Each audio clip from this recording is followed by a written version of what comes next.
The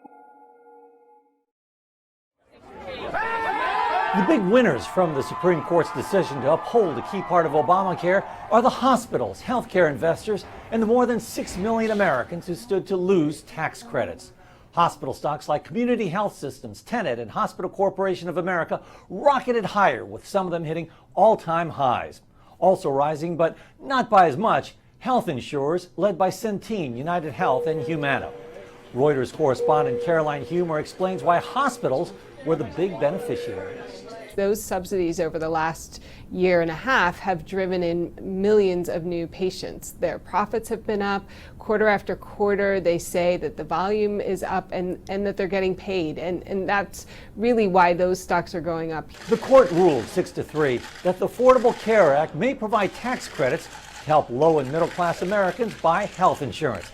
At issue, whether the law restricted the subsidies to those who bought insurance in the few marketplaces run by states, as opposed to the majority of exchanges run by the federal government.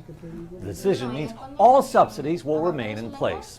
President Obama's landmark legislation survived its second Supreme Court challenge.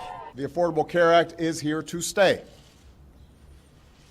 This morning, the court upheld a critical part of this law. House Speaker John Boehner vowed Republicans would keep trying to repeal Obamacare. But even if they were to retain control of both houses and gain control of the White House, Brookings Institution's Henry Aaron says they may not be able to greatly change a law that will cover over 30 million Americans by mid-2017. The hospitals that we were talking about before, the insurance companies, they are all going to have a lot of business resulting from that law. Simply saying that we're going to roll it all back and repeal it root and branch, as some have suggested, or even in a major way to curtail its coverage in such a situation, I think will be something that elected officials would undertake only with the greatest of hesitancy and at very, very considerable risk. That, he says, will make any future legal changes evolutionary at best.